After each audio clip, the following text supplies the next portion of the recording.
పాత రోజుల్లో భార్యాభర్తలు గొడవ పడుతుంటే గదిలోకి వెళ్ళి మాట్లాడుకోండమ్మా, బయట మాట్లాడబాకండి, గోడలకి చెవులు ఉంటాయి అనేవాడు. అక్కడ కూడా పెద్దగా అరుచుకోబాకండి అని చెప్పేవాడు. అంటే ఆ రోజుల్లో పక్కింటోళ్ళు గోడకి చెవులు అనిచ్చి వినేటటువంటి రోజులు. ఇప్పుడంటే సౌండ్ ప్రూఫ్స్లు వచ్చినాయి, కానీ ఆ రోజుల్లో సౌండ్ ప్రూఫ్లు ఉండేది కాదు. తడికల ఇళ్లల్లో అయితే బయటికి వినబడేది, గోడల ఇళ్లల్లో అయితే కనుక గట్టిగా అరుచుకుంటే వినబడేది. అందుకని గోడలకి చెవులు ఉంటాయి అన్నటువంటి సామెత వచ్చింది. ఇప్పుడు ఫోన్లకి కళ్ళు ఉంటాయి, చెవులు ఉంటాయి. మనం ఫోన్ని ఇట్లా పట్టుకుని మాట్లాడుతూ ఉంటాం. మామూలుగా మన పని మనం చేసుకుంటుంటాం.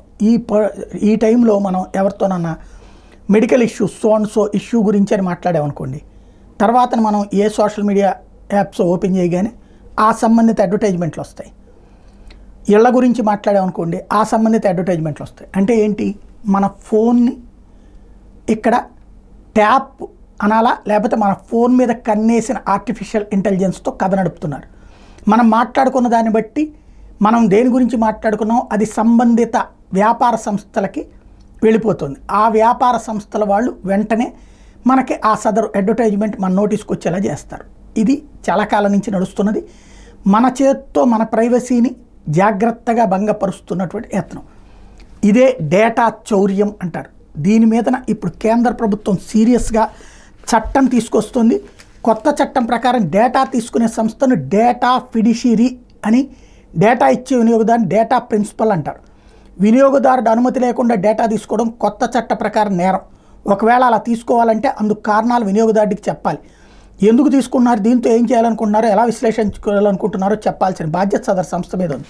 వినియోగదారులు కూడా బ్యాంకులు వంటి సంస్థకు ఖచ్చితమైన సమాచారం ఇవ్వాలి. తప్పుడు సమాచారం ఇచ్చినా జరిమానా విధిస్తారు. 18 ఏళ్లలోపు వారి వివరాలు తీసుకోవాలంటే తల్లిదండ్రుల అనుమతి తప్పనిసరి. తీసుకున్న డేటాను సురక్షితంగా కాపాడుకోవాల్సిన బాధ్యత సదరు సంస్థదే. ఒకవేళ ఇది బయటకు పొక్కి దానివల్ల వినియోగదారుడికి అన్యాయం జరిగితే ప్రభుత్వం 250 కోట్ల వరకు జరిమానా విధిస్తుంది.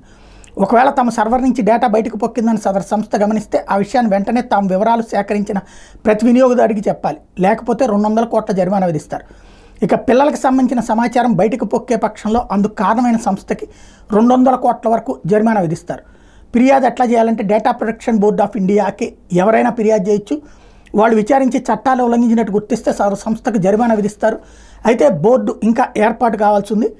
మహిళల లోదుస్తులమ్మే ఈ కామర్స్ సైట్ని ఓ సైబర్ నేరగాడు హ్యాక్ చేస్తే తాను అడిగినంత డబ్బు ఇవ్వాలని, లేకపోతే తన వద్ద ఉన్న డేటా మొత్తం సోషల్ మీడియాలో పెడతానని బెదిరించాడు. ఆ సంస్థ డబ్బు ఇవ్వలేదు. దాంతో సదరు సైబర్ నేరగాడు తన వద్ద ఫలానా మతానికి చెందిన 15 లక్షల మంది మహిళల లోదుస్తుల కొలతలకు సంబంధించిన సమాచారం ఉందని దాన్ని బహిర్గతం చేస్తాను సోషల్ మీడియాలో పోస్టులు పెట్టాడు. దాంతో వ్యవహారం మతం రంగు పులుముకుని రాజస్థాన్లో మత కలహాలే చెలరేగినాయి.